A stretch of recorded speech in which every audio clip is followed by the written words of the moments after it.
Well, while you're going through all this, you talked about how your mom would actually snitch on you if you didn't give her some of the money.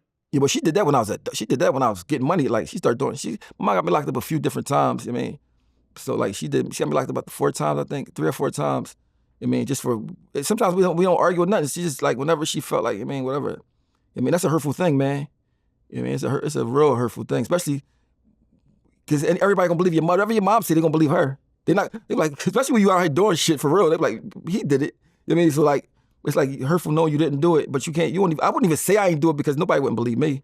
You know what I mean? So like, that shit was real hurtful, man. But I mean, but I ended up getting out of house correction when I was 17. I went to try to go to the Army. So you know what I mean? So I ended up signing up for the Army, but I wasn't 18, so I couldn't go. They said I had to wait till I was 18. I passed all the tests, everything. I told my captain, I said, Miss, I got to get money today. Like, I mean, like I can't. She like, well, you got to wait 5 months, something like that. But I end up selling the cops some crack, get locked up. You know what I mean? At 17, so I'm in the police station, and I said, let me just call the captain and tell her I got locked up. I called her. She said, oh my God, you locked up. You said you needed money. Let me see what I can do. Man, 15 minutes later, 20 minutes later, they call my name. An Army man is outside the police station. They picked me up. The case just went away.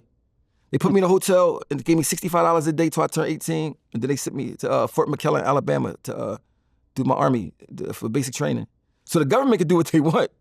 You know what I mean? The case just went away. Like, just never had it. It just disappeared. Like, you know what I mean? I said, damn. I mean, so, but if I never called her, who knows? You know what I mean? But I called her. Like, I just called her and it worked. You know what I mean? So.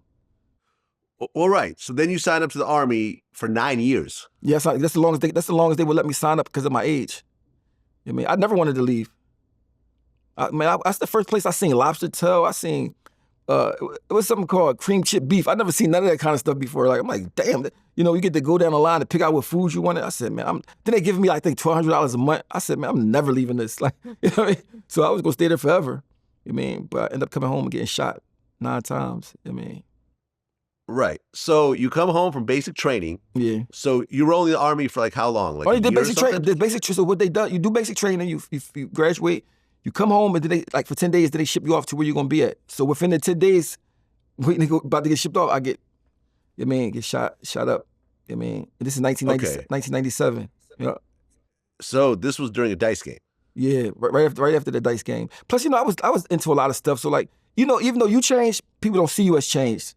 You know what I mean? So it's the same thing. So like, I got shot up, and after that I was like, man, I just felt like God just didn't mess with me, man. I just felt like I can't. You mean I'm trying everything to try to get it right, and it just wasn't working. And it's like, you mean I really was ready to give up. You know what I mean? So like it was like, cause I got shot up bad, like real bad, like I'm talking about 5% chance of living out of 100. You know what I mean? So after I woke up, now I'm kind of messed up. My arm, I messed up my stomach. I don't know where I'm gonna work at, how I'm gonna get money, and I just like kind of panicked and kind of gave up and because I already didn't have help. Army was my way out. You know what I mean? So after I lost that, I was kind of like lost, and I just started writing raps. Okay, well, let's talk about this situation for a second. So you're playing a dice game. You're only home for a couple of days. Yeah. And you won $7,000. Yep, I won $7,000. Yep, I beat the whole dice game. But so I thought it was a robbery, but it wasn't a robbery. I found out later what it was. I can't really say what it was, but I thought it was a robbery, but it wasn't. Somebody lied and said I did something that I didn't do. So when I seen the guy, I didn't know him. So I walked right to him. Like, about to go in the store, he just started shooting me from the rip. I tried to take the gun, whatever. You know what I mean? But it was like one of them things where though it give you nightmares. You know what I mean? So like, back then they didn't talk about PTSD and none of that stuff back then. It was like, you know what I mean? But it's something that mess with you like forever.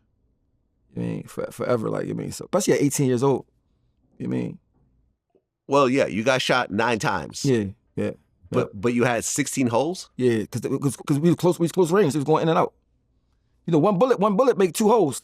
If you're close, you know what I mean? So like, you know what I mean? And this, I think one's still in me. Yeah, but I just put it this way. When I was on the ground, I just knew I was gonna die. I didn't think I was surviving at all. It wasn't one of those things where you feel like, I hope I don't die. It was one of them things like, damn, I'm about to die. Like this, damn, I felt like real salty that I didn't become nothing. I was like, damn, I didn't get to become nothing. I just remember feeling real sad about not becoming nothing. But I never thought I was gonna live because I looked down, I could see the holes in me. I had on all white. And I said, damn, I'm about to die. I'm 18, I didn't get to do nothing yet. And it just felt real dreadful and real sad. But I wasn't scared though for some reason. I just kind of accepted it. And you know what it felt like? It felt like, if say you're driving on the highway for like 2 days and you start getting sleepy, you're trying to fight it, but you can't.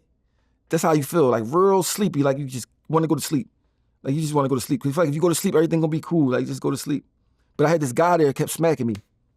I mean, and I'm like, yo, stop smacking me. Cause I was conscious for like most of the whole time. You know what I mean? And then the ambulance never came. They put me in a paddy wagon. You know what I mean? So like, I see it. You know, I knew it was bad when I seen the lady cop come up and she was crying. You know what I mean? I said, oh my God, yeah, I'm about to die, man. You know what I mean? So